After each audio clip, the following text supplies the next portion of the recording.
dernière demi-journée de ce colloque sur Claude Bernard. Et comme on est déjà un tout petit peu en retard, je laisse tout de suite la parole à Mathilde Tard, qui est doctorante à l'Université de Toulouse, bientôt docteur, spécialiste de Bergson, et qui va donc nous parler du rapport complexe, rétrospectif, entre Claude Bernard et Henri Bergson autour de la question de l'individualité et de la liberté. Merci. Bonjour, merci beaucoup encore une fois pour l'invitation. Donc effectivement, je vais vous parler de l'individualité et de la liberté de Claude Bernard à Henri Bergson, avec donc ce concept d'influence rétrospective que j'avais déjà un peu développé au Treil. Pour ceux qui étaient là à la fondation des Treils, dans sa structure, ma présentation n'a pas tellement changé. J'ai un peu plus concentré sur la question de l'individualité que je suis encore en train de travailler. Donc là-dessus, toutes vos suggestions sont évidemment les bienvenues. Donc le problème dont je vais vous parler, c'est un problème qui n'est pas proprement bernardien, qui est un problème qu'on découvre chez Claude Bernard en lisant finalement les auteurs qui ont lu Claude Bernard et qui ont lu dans Claude Bernard ce problème. C'est donc plutôt en fait en regardant la réception de Claude Bernard et la postérité qu'on découvre après coup ce problème chez Claude Bernard et que ça m'a invité à l'interroger, à aller le chercher chez Claude Bernard. Claude Bernard, c'est donc avant tout un scientifique et comme on l'a vu ce matin, son rapport avec la philosophie est problématique et il ne se revendique pas philosophe et certainement pas comme un philosophe qui viendrait régler les problèmes traditionnels de la métaphysique, du type le rapport entre l'âme et le corps ou la question de la liberté. Et pourtant, on a commencé à le voir ce matin, contribué à soulever des questions philosophiques, principalement épistémologiques, mais pas seulement.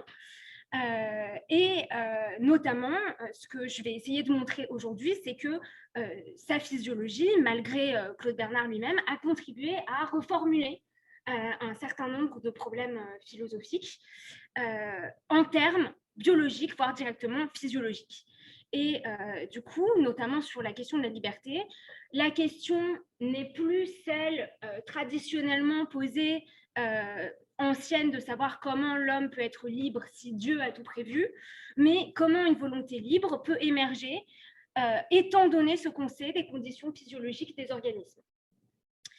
Et donc, je vais effectivement solliciter ce concept d'influence rétrospective, qui est avant tout un concept qui vient plutôt de la critique littéraire, et qui consiste à dire que la réception faite de certains auteurs et les œuvres postérieures à ces auteurs contribuent à faire voir chez des auteurs ce qui n'était pas nécessairement présent, en tout cas pas de façon explicite, pas de façon revendiquée par ces auteurs.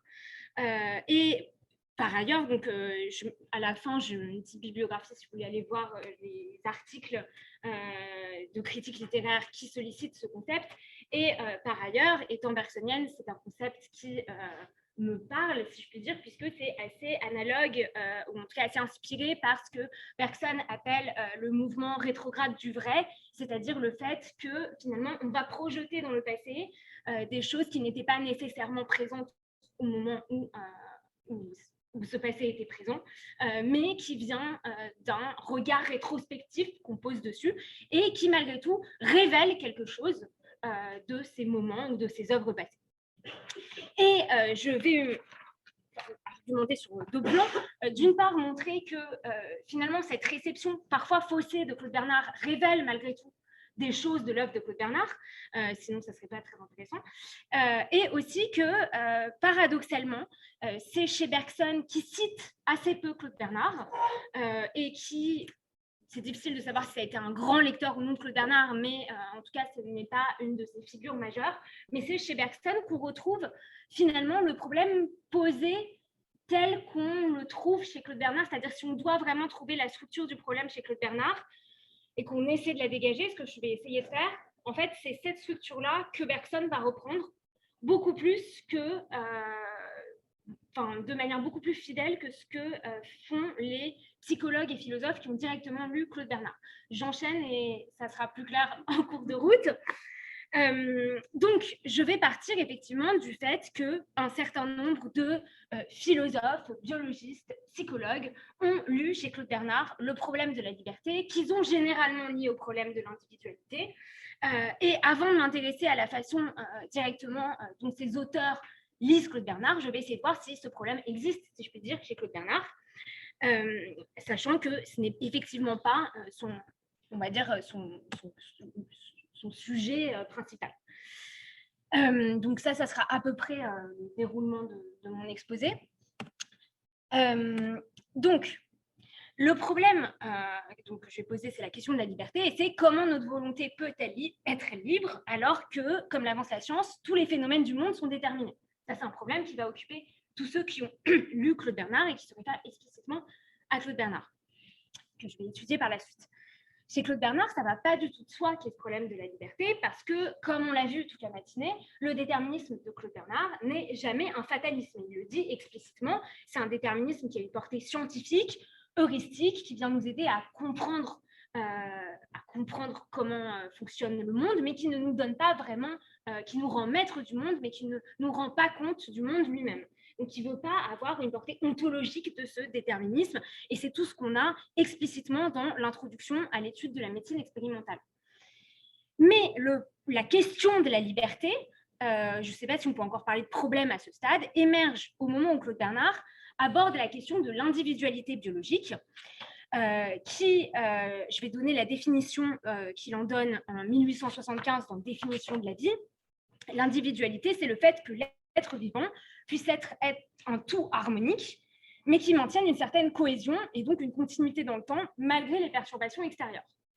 Et dans la définition de la vie, il dit que la vie se caractérise par une tendance à l'individualité, ce qui est, je pense, complètement fortuit, mais ce terme de tendance, enfin, cette expression tendance à l'individualité, c'est d'ailleurs quelque chose qu'on retrouve mot à mot chez Bergson, même si je pense qu'en l'occurrence, c'est une pure coïncidence.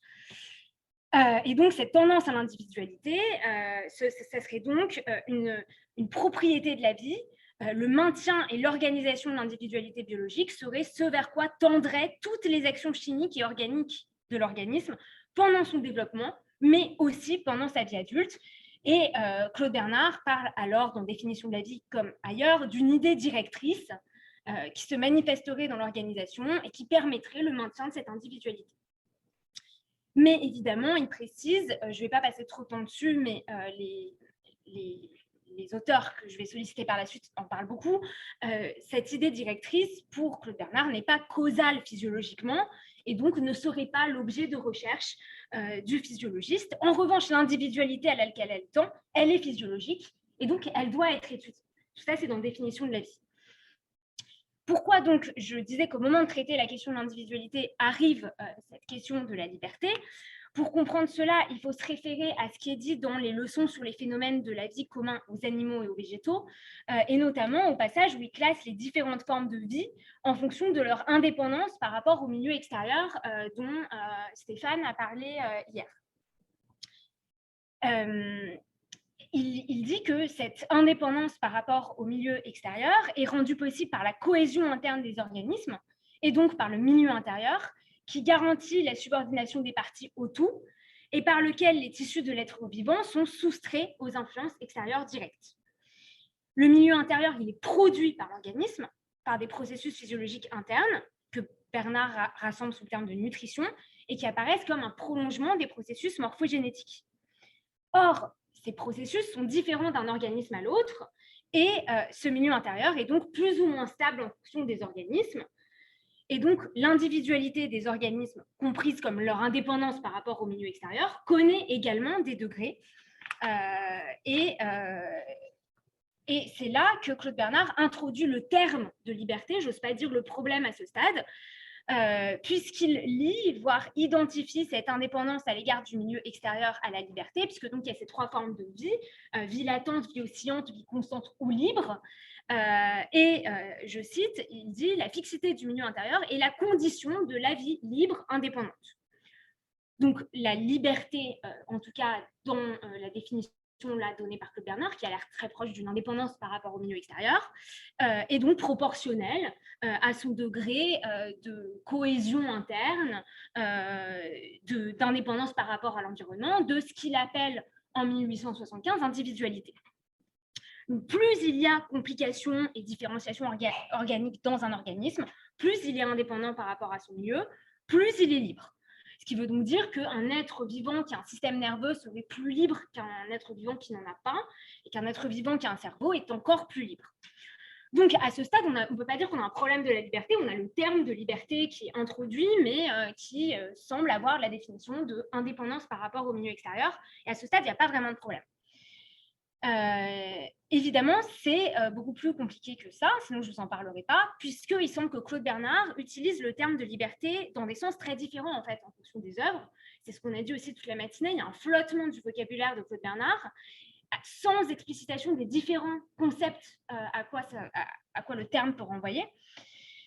Et donc, on ne sait pas si Claude Bernard parle toujours de la même liberté, qui connaîtrait des différences de degrés, ou si ça renvoie à des réalités réellement différentes. Dans la science expérimentale, mais aussi dans les leçons sur les phénomènes de la vie commun aux animaux et aux végétaux, il parle de liberté morale, et il va jusqu'à affirmer qu'il y a un déterminisme de la liberté morale, qui aurait donc un déterminisme physiologique de la liberté morale, donc un ensemble de conditions qui lui permettent d'exister. Et ces déterminismes seraient les phénomènes physiologiques qui se passent plus particulièrement dans le cerveau. Donc, la liberté est toujours définie à partir des conditions physiologiques, mais en introduisant ce terme de liberté morale, il semble qu'on aille quand même beaucoup plus loin que la simple indépendance par rapport au milieu extérieur. Et donc, si la liberté est toujours définie à partir de conditions physiologiques, il y a une confusion au niveau des sens. Et j'ai essayé de donner 3 grands sens de la liberté chez Claude Bernard, mais lui ne fait pas une typologie des 3 sens de liberté. C'est à partir de différents textes. Là, je n'ai pas mis toutes les citations des différentes œuvres qui me permettent de faire cette typologie, mais si vous voulez, on pourra en discuter après. Donc, il y a la liberté d'abord comme liberté vitale, qui est indépendance par rapport au milieu extérieur et qui, si je puis dire, ne pose pas de problème particulier philosophique. On peut considérer que c'est juste un terme utilisé par Claude Bernard. Mais il y a aussi une liberté volontaire qui est particulièrement présente dans le texte La science expérimentale, dans la partie Les fonctions du cerveau, où il parle d'une liberté de choix qui peut être supprimée, je cite, en rompant l'équilibre des fonctions cérébrales. Et donc, il y a l'idée qu'on peut agir expérimentalement sur cette liberté volontaire, sur cette liberté de mouvement, et elle suppose un système nerveux central, c'est-à-dire un cerveau. Et enfin, il y a non seulement dans le cahier de notes, où là on peut se dire que finalement, effectivement, ce n'est pas un texte publié, donc on ne lui accorde pas la même importance, mais également dans les leçons sur les phénomènes de la vie, il y a l'idée d'une liberté morale comme faculté d'agir ou de choisir, suivant les principes de morale ou autres qui nous animent. Et là, il semble qu'on sorte véritablement de la physiologie. Je vous ai mis également la citation du cahier de notes, parce qu'il semble que du coup, cette liberté morale soit le propre de l'espèce humaine pour Claude Bernard. Et sur ces 2 derniers sens de la liberté, je vous ai mis une citation que je vous avais déjà mis au trait parce que je la trouve particulièrement révélatrice de l'ambiguïté de la liberté chez Claude Bernard. Donc, la première partie indique que la liberté, et même la liberté morale, doit être assimilée à tous les autres phénomènes de l'organisme vivant. Donc, c'est comme si la liberté morale devait avoir des fondements physiologiques. Ensuite, on a l'idée qu'on a une certaine liberté, en tout cas de se mouvoir, une liberté dans les mouvements, s'il y a toutes les conditions anatomiques et physico-chimiques normales dans le bras, on peut prédire qu'on fera mouvoir le membre et qu'on le fera mouvoir librement dans tous les sens suivant votre volonté. Donc là, il n'y a plus seulement une liberté physiologique, si je puis dire, comme indépendance, mais une vraie... il y a l'introduction de l'idée de volonté. Mais en même temps, cette liberté, elle est ambiguë, puisqu'il dit aussi vous ne pouvez pas prévoir le sens dans lequel votre volonté s'exercera, parce que ce sens est donné par la contingence des événements que vous ignorez ou que vous ne pouvez prévoir. Donc, on ne sait pas si c'est une vraie liberté ou si c'est juste en fait qu'on est ignorant de ce qui va nous faire agir à un moment donné, et donc c'est l'imprévisibilité du choix, de ce qui nous apparaît comme un choix. C'est cette imprévisibilité-là qui va nous faire croire à la liberté, mais il n'y a pas de vraie liberté. Et à la fin, vous restez libre d'agir ou de choisir suivant les principes moraux ou autres qui vous animent. Et là, il semble pour le coup qu'on soit vraiment sorti d'une conception physiologique.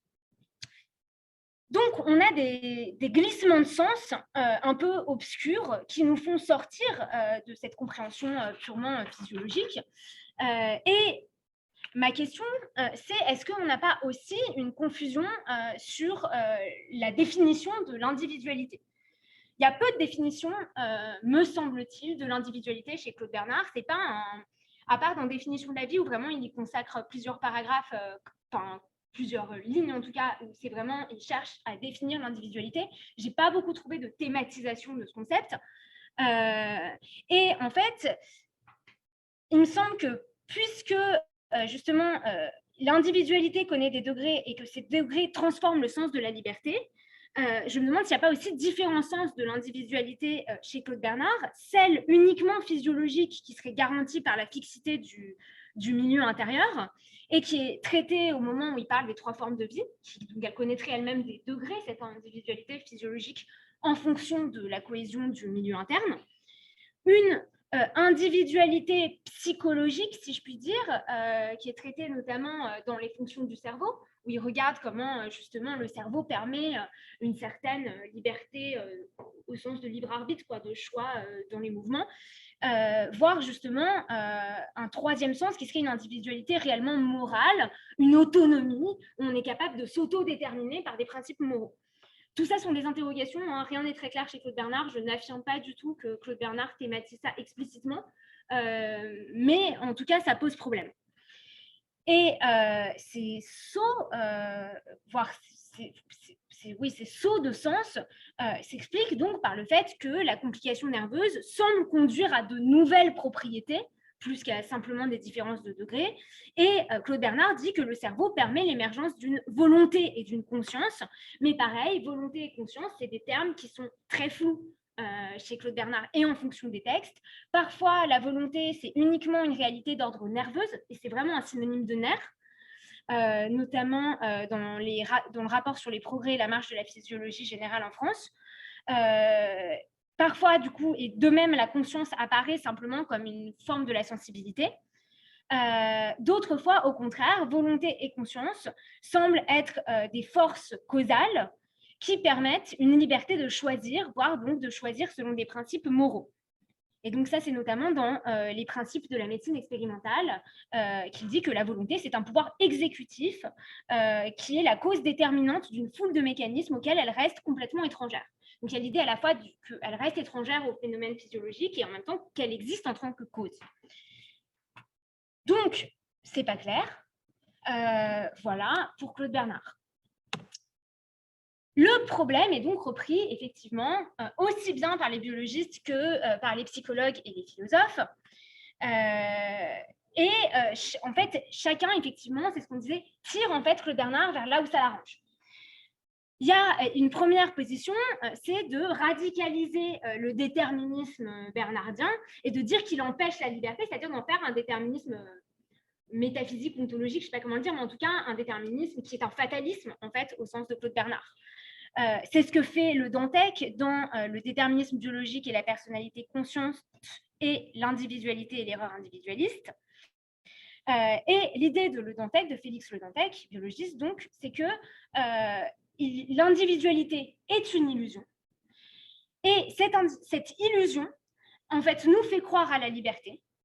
Mais à partir du moment où on comprend que c'est une illusion, alors il faut nier la possibilité de la liberté. Et en fait, l'individualité est une illusion ainsi que la liberté. Et ça, on comprend dès qu'on comprend le déterminisme physiologique, si je puis dire, poussé à son bout. Selon lui, il y aurait une erreur de Claude Bernard. Ce serait par ignorance que Claude Bernard aurait affirmé que la liberté était possible, parce que les implications du déterminisme, c'est que, précisément, il nie la liberté morale. De même, Claude Bernard ferait erreur sur l'individualité. Son idée directrice serait une concession au vitalisme dont la science moderne n'aurait pas besoin. Comme Claude Bernard, en revanche, il lie directement donc individualité et liberté. puisque l'illusion de la liberté a sa source dans l'illusion de l'individualité. C'est parce qu'on croit, nous, qu'on a une sorte d'individualité, on se sent individu, qu'on s'attribue une conscience libre et on la projette sur les autres êtres vivants en faisant des individus libres. Donc, il y a une illusion d'abord psychologique. Nous croyons que notre conscience est l'expression d'une personnalité libre qui exprime la continuité de notre individualité, alors que pour Félix Le Dantec, il n'y a pas de continuité de l'individu, parce que déjà, il n'y a pas d'unité de l'individu, il est composé de plusieurs plastides, et par ailleurs, il change perpétuellement, et en fait, la conscience est uniquement une sensation de ce changement, et on a l'impression qu'on reste identique, parce qu'à chaque moment, les changements qui se passent dans les plastides sont moins importants que ceux qui restent stables à un moment donné. Et donc, on a l'impression d'une certaine continuité de l'individu. Et on pourrait objecter qu'on a une connaissance finalement objective de cette continuité temporelle, c'est la vieillesse, mais Le Dantec dit que la vieillesse n'a rien à voir avec de telles questions métaphysiques, c'est le résultat de la diminution de substances plastiques corrélatives de l'augmentation des substances résultant des réactions physico-chimiques du corps. Cette illusion psychologique conduit à une erreur épistémologique qui est qu'on part de notre conscience supposée libre et on l'attribue par analogie à tous les vivants, alors qu'il faudrait partir des vivants les plus simples pour remonter sur l'échelle des êtres. Et si on fait ça, dit Félix Le Dantec, il ne peut pas y avoir d'erreur, puisque le plastide sait peut-être ce qu'il fait, mais il ne fait pas ce qu'il veut, et donc il doit en être de même pour l'homme. Les différences de degré entre les êtres ne sont jamais des différences de nature, et puisqu'il n'y a pas d'autre cause chez les plastides que des causes physico-chimiques, il en est de même pour l'homme, et donc il n'y a pas de conscience libre. Donc, Le Dantec reprend la question de Claude Bernard, semble aussi, enfin la question de Claude Bernard, la question qu'il attribue à Claude Bernard, ce problème de la liberté, qu'il attribue vraiment explicitement à Claude Bernard, il le lie à la question de l'individualité, mais il extrapole complètement le déterminisme, et du coup, finalement, on n'a pas du tout les tensions bernardiennes, qui sont aussi peut-être la richesse, même si on s'arrache un peu les cheveux dessus, qui sont aussi la richesse de sa réflexion. L'autre pan de l'interprétation bernardienne, c'est une interprétation plus spiritualiste et qui suppose donc une interprétation vitaliste de Claude Bernard. C'est ce qu'on a chez Rabesson, qui, comme Le Dantec, va reprendre aussi la question de l'individualité et le lier à la question de la liberté. Mais il lie dans l'idée directrice la possibilité d'une causalité autre que physico-chimique au sein des organismes. C'est ce qu'on a notamment dans La philosophie en France au XIXe siècle, publié en 1867. Il suppose donc que l'idée directrice déterminerait une certaine activité vitale et donc que cette idée directrice serait véritablement causale d'un point de vue physiologique. Je lis donc un passage, page 136, que l'idée directrice de Claude Bernard requiert une intelligence qui la conçoive, une volonté qui la poursuive, et donc le fait que Claude Bernard pose une idée directrice, finalement, nous invite à penser un esprit à l'origine de cette idée directrice. Ça nous conduirait donc à la réalité de l'esprit, seul organisateur et créateur, et donc aussi à l'idée d'un finalisme à même la nature, qui permettrait de penser le finalisme chez l'homme, c'est-à-dire le fait que l'homme ait une volonté avec des buts. Cette interprétation vitaliste de Claude Bernard s'explique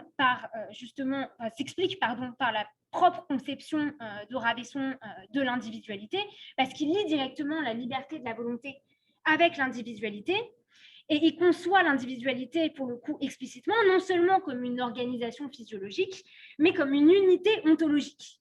Et une unité ontologique qui est capable de se soustraire au déterminisme. Dans De l'habitude, il dit que le propre de la vie, c'est de constituer des individus, c'est-à-dire des êtres capables de se soustraire à la nécessité générale, et donc de produire des actions libérées des déterminismes physico-chimiques.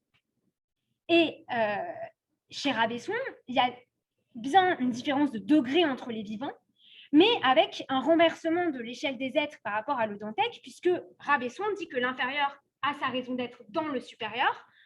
Ce vers quoi tous les organismes tendent, c'est la pleine possession de soi. qui est réalisée seulement en l'homme, et l'homme serait du coup la meilleure explication de tout ce qui existe. Et donc, au bout du compte, chez Rabesson, ce n'est pas la physiologie qui explique l'individualité biologique et la possibilité de la liberté de l'esprit, c'est la liberté de l'esprit qui constitue l'individualité et qui est la raison d'être de l'activité vitale. Donc, Rabesson prolonge le problème de Claude Bernard, mais évidemment le transforme complètement son idée directrice, et Virtanen dit que Rabesson fait de Bernard une sorte d'idéaliste. Enfin, entre ces deux...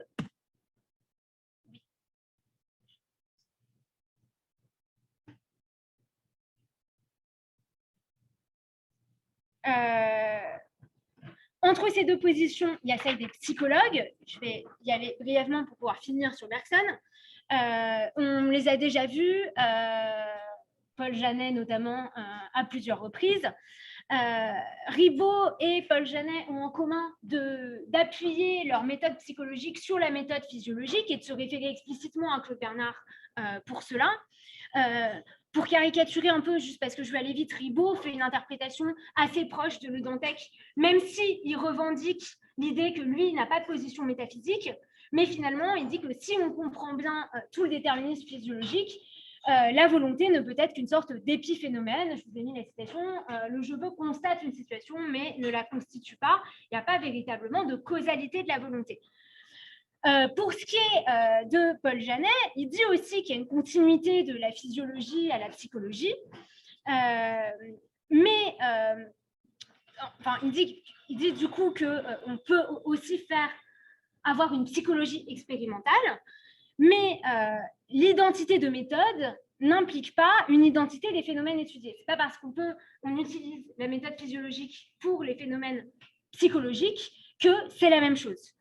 Et donc, il dit de même que la nutrition suppose des phénomènes physico-chimiques, mais ne s'y réduit pas.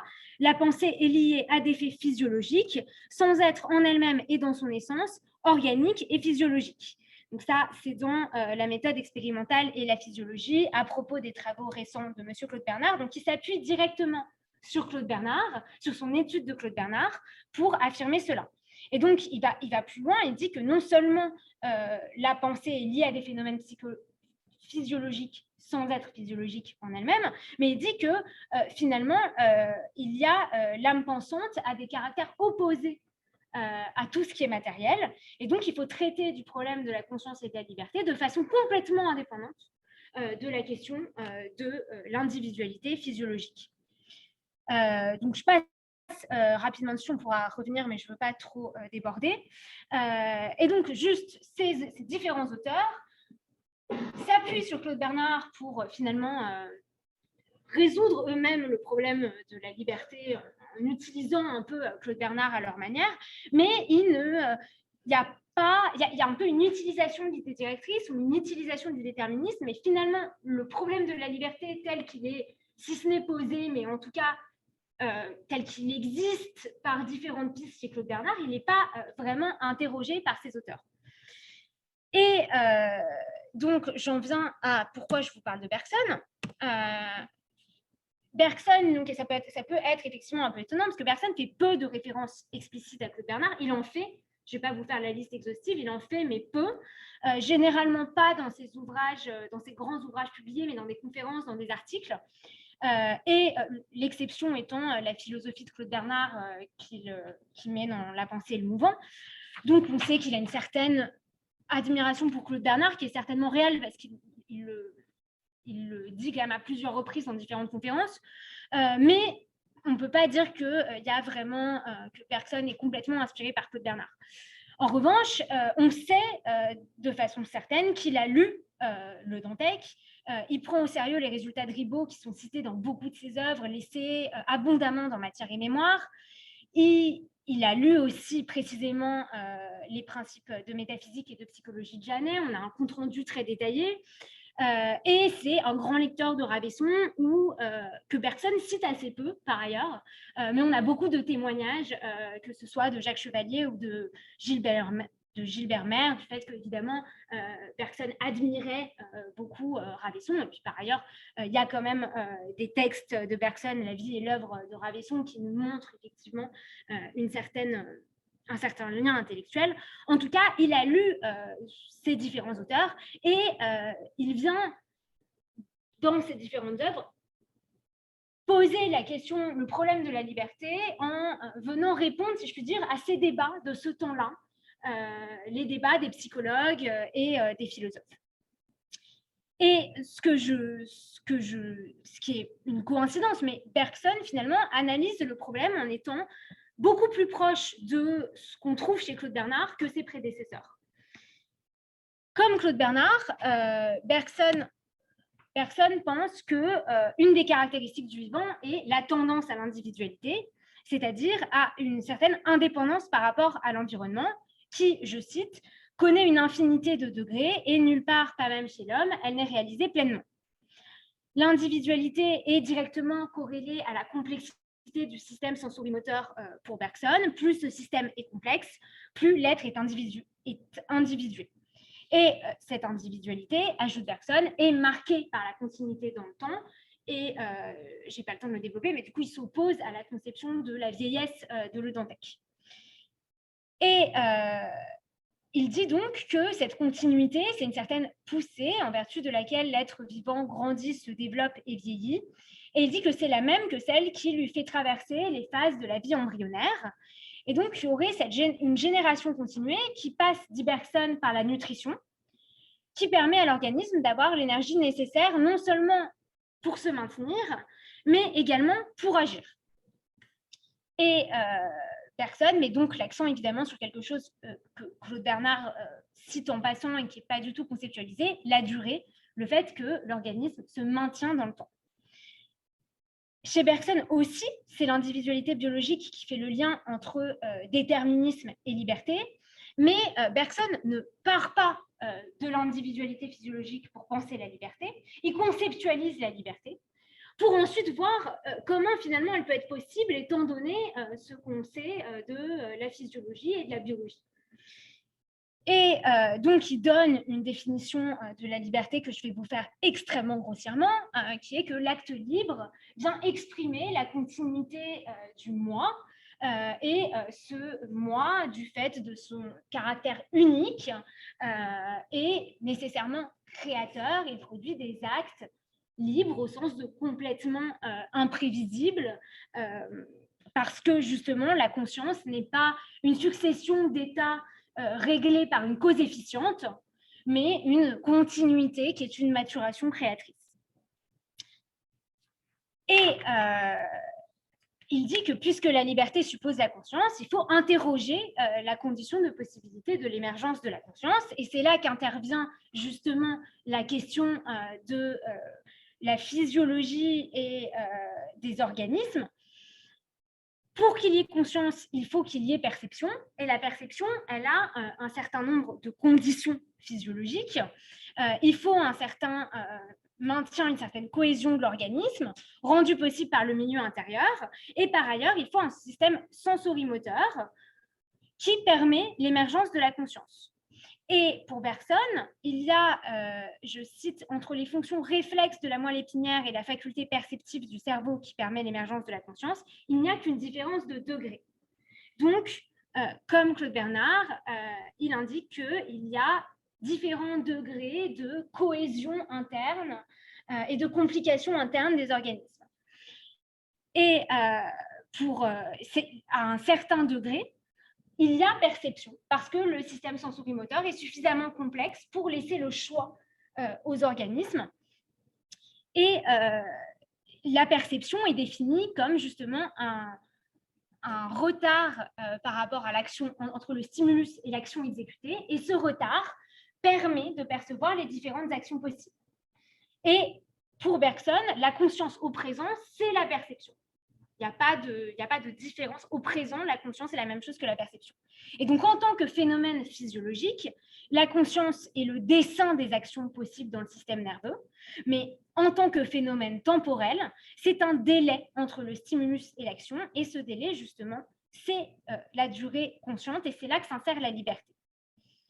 Et donc, la conscience est proportionnelle à la faculté de choix des organismes et donc aussi à leur degré d'individualité.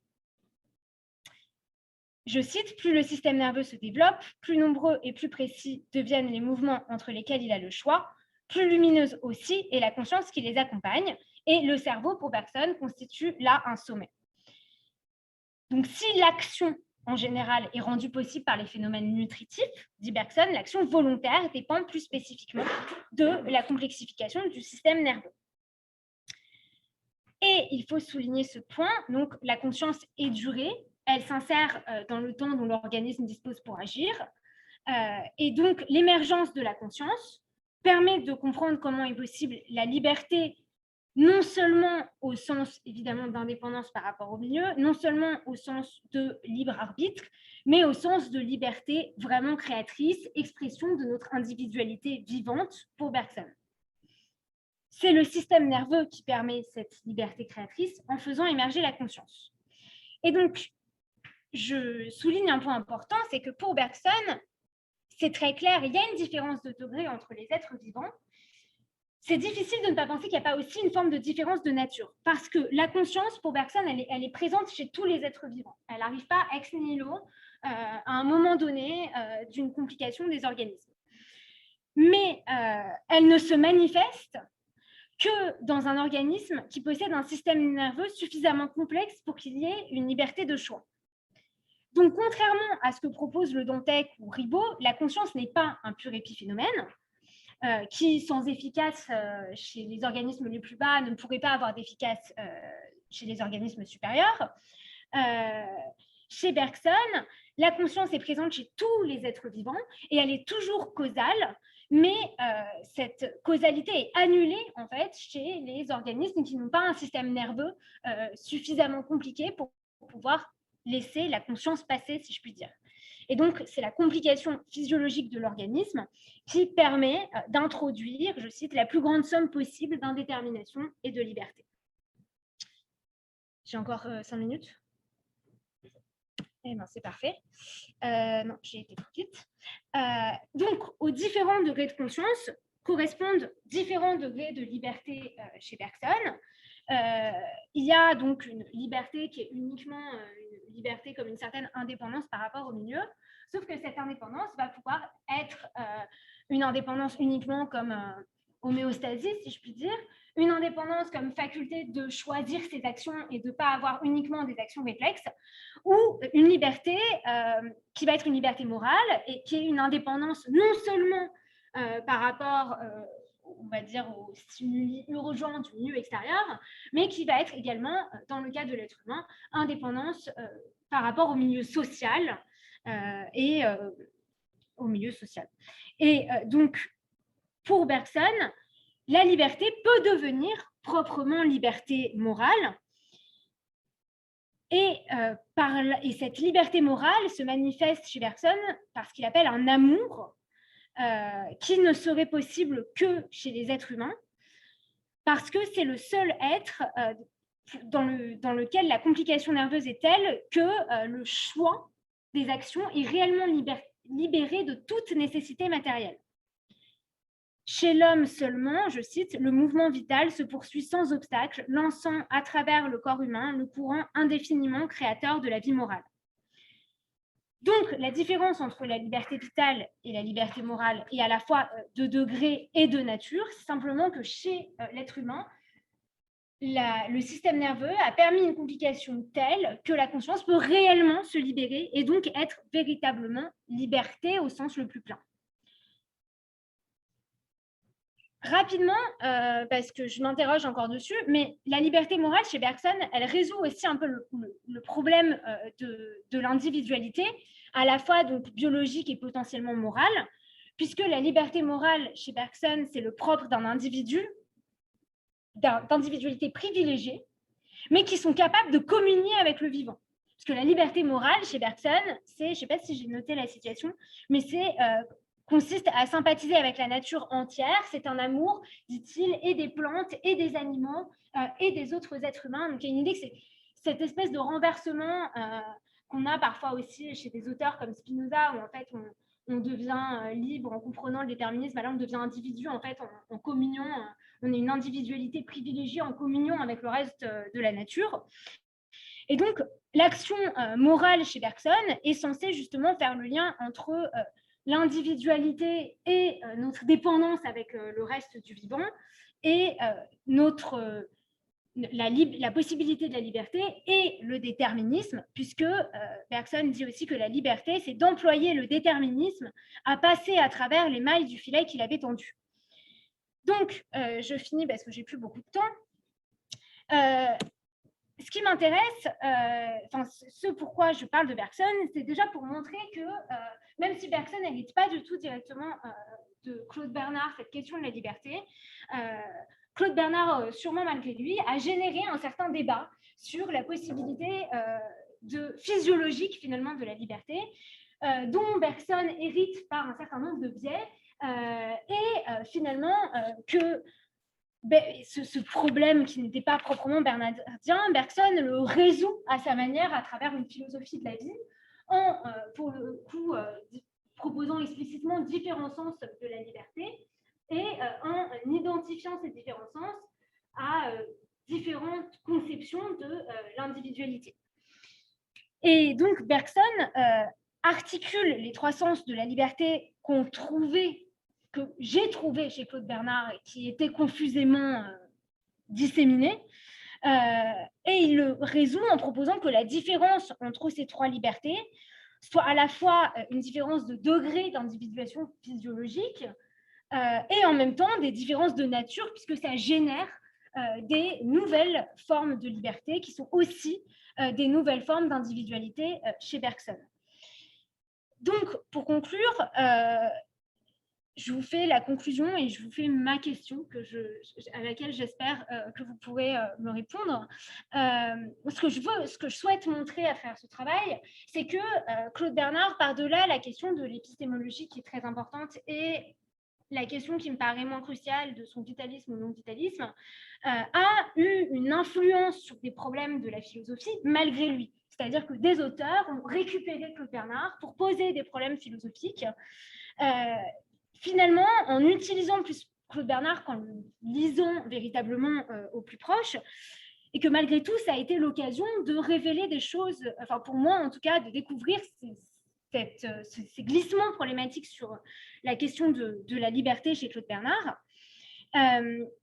Donc, ça montre que ces problèmes traditionnels, la question de l'émergence de la conscience, du rapport de l'âme et du corps, de la liberté, sont posés dans des termes nouveaux pour la philosophie, où la philosophie est obligée, si je puis dire, de faire avec la physiologie.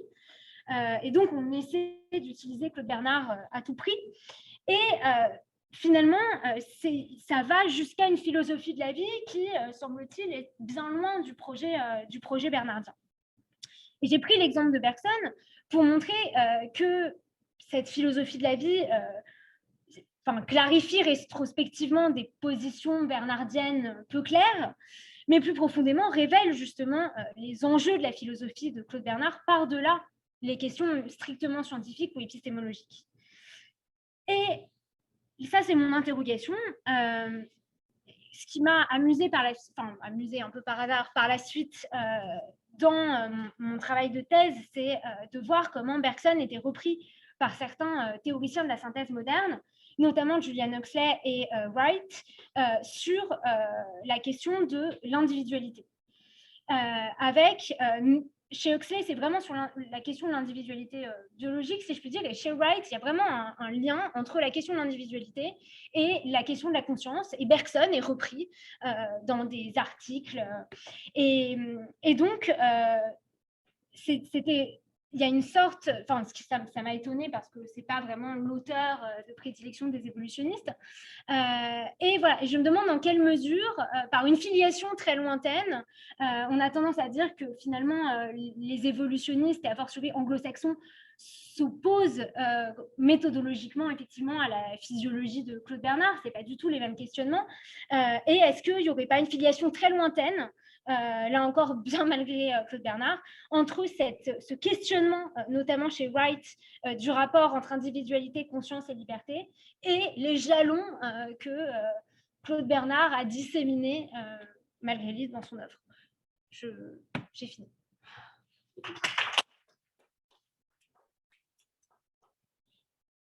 Merci beaucoup Mathilde. Alors évidemment, on a du temps pour les questions. Manuel?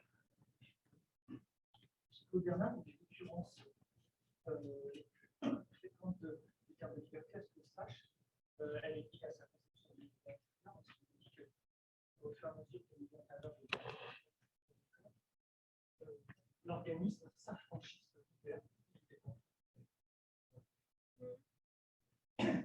Alors, ce n'est pas ce sens de libération à la valeur. Lorsque je pense que cette personne juste dans Claude Bernard, pour approfondir, vous devez placer le problème de la liberté. Et donc, ma question, c'était la suivante: est-ce qu'on va empêcher cette position de la liberté assez intéressante de Bernard sur le plan physiologique, il n'y a pas véritablement de différence importante quant à l'élaboration de l'intérieur entre le alors que entre un chien et un chat, alors que sur le plan de la complexité neurale, c'est là où ça.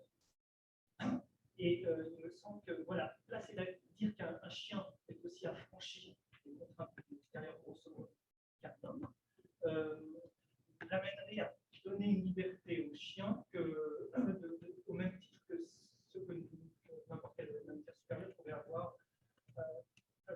Alors, clair, je vois dans la question. Non, si je pense que je pense qu'effectivement c'est évident.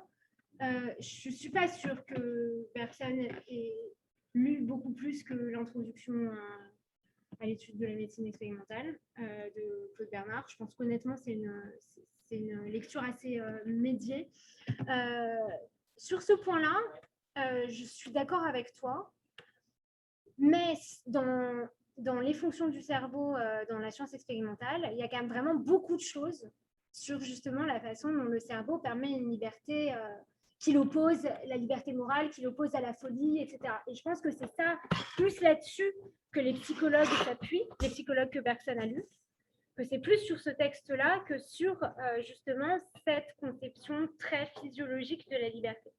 Mais c'est une hypothèse, hein, mais c'est vraiment dans ce chapitre, les fonctions du cerveau, il parle abondamment de la liberté, qui lie directement au cerveau, et qui est une liberté, me semble-t-il, quand même assez différente de ce qu'il exprime lorsqu'il parle du milieu intérieur.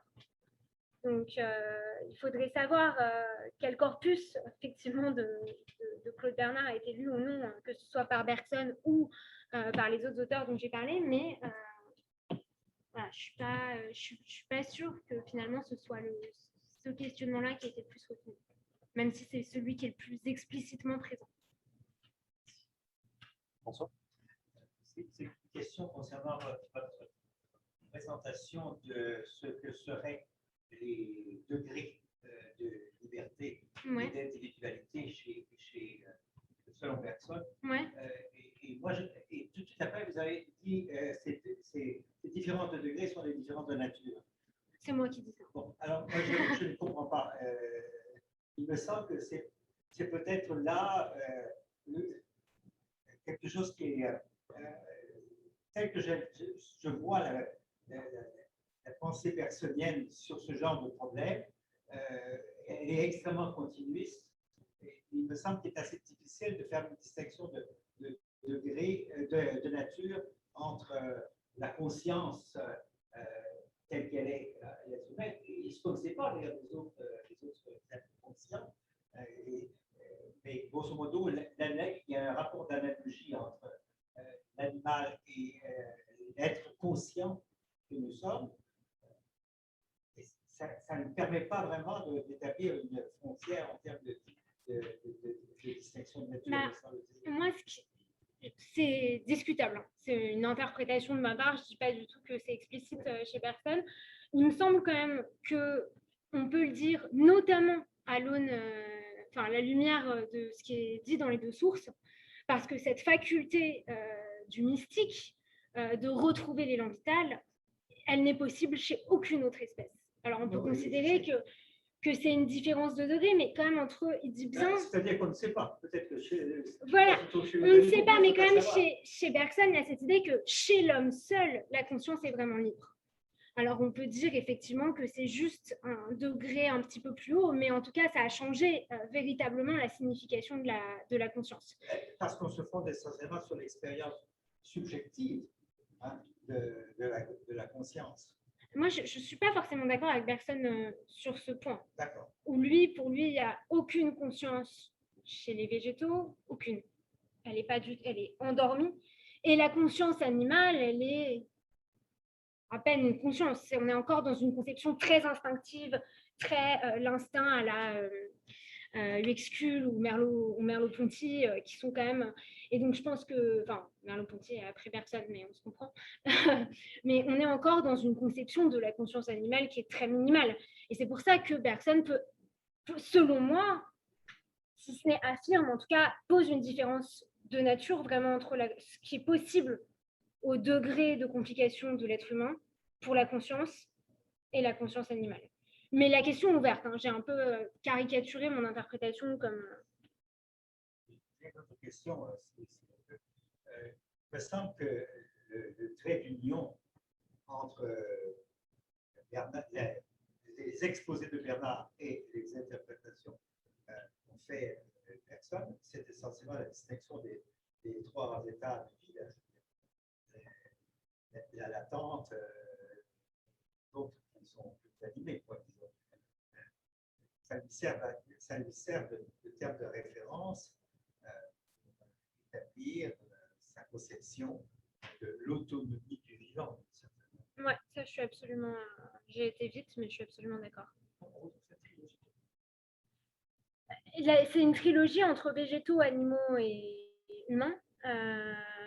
Règne végétal, règne animal, règne humain. Avec, d'ailleurs, quelque chose d'un peu... Il faudrait que je revoie de près, mais ça m'y a fait penser quand tu as parlé de la nutrition hier, Cécilia. Il y a quand même l'idée que les végétaux, ils stockent. Les animaux, ils dépensent. Et les êtres humains ont la capacité de faire plus que simplement dépenser, parce qu'ils peuvent réfléchir à comment dépenser. Mais donc, il faudrait que je revoie ce qu'il dit précisément sur la nutrition, parce que, enfin, en tout cas, la conception calorifique voilà, des différents règnes, parce que je pense que c'est un peu faux. Mais en tout cas, oui, il y a la division des règnes qui est soit dans cette conception-là, c'est-à-dire par rapport à l'énergie, si je puis dire, et par rapport à la conscience. C'est de mémoire annulée chez les végétaux, endormie chez les animaux, libérée chez l'homme. Donc c'est plus en termes de règne qu'en termes de... Voilà, et c'est pour ça que j'en ai pas parlé parce que je suis passée vite, parce que je pense que si on veut faire une analogie, il faut être très prudent. Voilà, elle va pas de soi. Et voilà, c'est pas tout à fait, on ne peut pas rabattre l'une sur l'autre, et donc il faut la travailler, quoi. Vincent. Ouais. Travaille sur Mill, mais en langue anglaise, pour savoir quand est-ce que ça naît le concept d'individualité, parce que Mill, c'est le type qui va dire l'individualité, c'est pas simplement une réalité logique, c'est un concept substantiel dans le champ moral et dans le champ ontologique. Nous sommes des individus, c'est-à-dire que nous ne sommes pas simplement dépendants, mais nous sommes aussi originaux. Je ne sais pas dans la langue française, parce que là, il y a un jeu sur l'individualité, c'est-à-dire qu'il y a le sens logique, puis il y a un sens biologique, c'est-à-dire que tu pourrais ramener l'individu comme membre d'une espèce. Puis tu as bien sûr des connotations, comme tu l'as dit, qui sont des connotations morales, puis là, manifestement, des connotations métaphysiques. Est-ce que tu as regardé comment ça marchait, ça? Parce que typiquement, pour parler d'individualité au dernier sens, ce que fait Ribot, c'est qu'il dit personnalité. Sur le concept de personnalité est à charge, parce que la personnalité, ça nous garde substantiel. Donc, est-ce que tu as regardé ça? Non, mais il faudrait le faire parce que je pense qu'effectivement, il y a... Chez Claude Bernard, à part dans Définition de la vie, c'est à peine un concept. Enfin, c'est pas vraiment... Chez Bergson, clairement, ça devient quelque chose d'assez lourd. Et vraiment, ça m'a marqué dans ma lecture des différents théoriciens de la synthèse moderne qui sont un peu intéressés à Bergson, il n'y en a pas beaucoup. Et bien en fait, c'est une banalité de parler d'individualité biologique, quoi. C'est vraiment tout le monde, enfin, j'ai l'impression que tout le monde en parle, c'est pas... Et donc, oui, ça serait intéressant, effectivement, c'est une bonne question. Merci. Moi, j'aurais juste peut-être encore, c'était encore un tout petit peu Ouais, d'énergie. ouais. Une question très factuelle, parce que le zoologiste français à la fin du 19e, qui a peut-être le plus travaillé sur la question de l'individualité, c'est Edmond Perrier. Je me demandais s'il était cité par Bergson. Il est cité par Bergson. Et sur cette question-là, ou non, pas du tout? Faut que je vérifie, mais je suis à peu près sûre que c'est Parce pas que le là-dessus. livre principal d'Edmond Perrier, c'est les colonies animales, et la thèse du livre, c'est que l'individualité, en fait, c'est une individuation qui se fait progressivement par intégration d'unités plus petites. Donc des colonies deviennent progressivement des individus. Voilà. Je me demandais si ça avait pu intéresser. Il faut que je vérifie. Ce concept intéresse Bergson. Je ne sais pas s'il cite Perrier là-dessus. Je l'ai plus en tête. Mais il parle de l'organisme société. Bon, alors forcément, il a pu lire. Mais Bergson est assez spécialiste pour lire, s'inspirer et citer dans une note de bas de page sur un truc qui n'a rien à voir les auteurs qui ont probablement pu. Donc c'est difficile de faire le lien. Mais peut-être qu'il cite Edmond Perrier directement là-dessus, mais il ne me semble pas. Mais donc oui, il y a l'individualité chez Bergson, elle connaît des degrés, quoi. Mais ça reste l'organisme, l'individu, même si c'est un organisme de société. Mais j'irai voir Edmond Perrier, effectivement. J'ai pas. Alors juste une remarque hyper spéculative et très abstraite par rapport à ce que tu dis. Donc finalement, en fait, si Bergson il peut résoudre les problèmes que Bernard s'était posés sans vraiment se les poser, c'est parce que Bergson il a à sa disposition la durée. C'est ça ta thèse. Ouais. Et en fait, Bernard, il ne peut pas faire ça pour des raisons qu'on a déjà discutées plusieurs fois. Il ne peut pas penser la temporalité. Ouais. Alors du coup, ça l'empêche de résoudre ces problèmes-là, mais en même temps, ça lui permet d'avoir une biologie expérimentale. Alors que Bergson, lui, évidemment, comme il a la durée, il n'y a plus d'expérimentation possible. Mais... Donc c'est quand même très antinomique, en fait. Les deux, c'est... il s'inspire peut-être avec toutes les médiations que tu as mises en lumière, mais en tous les cas, ça tire vraiment dans deux directions différentes. C'est deux directions complètement différentes, et je pense que il est insoluble, le problème de Claude Bernard. C'est pour ça qu'il ne le pose pas, d'ailleurs.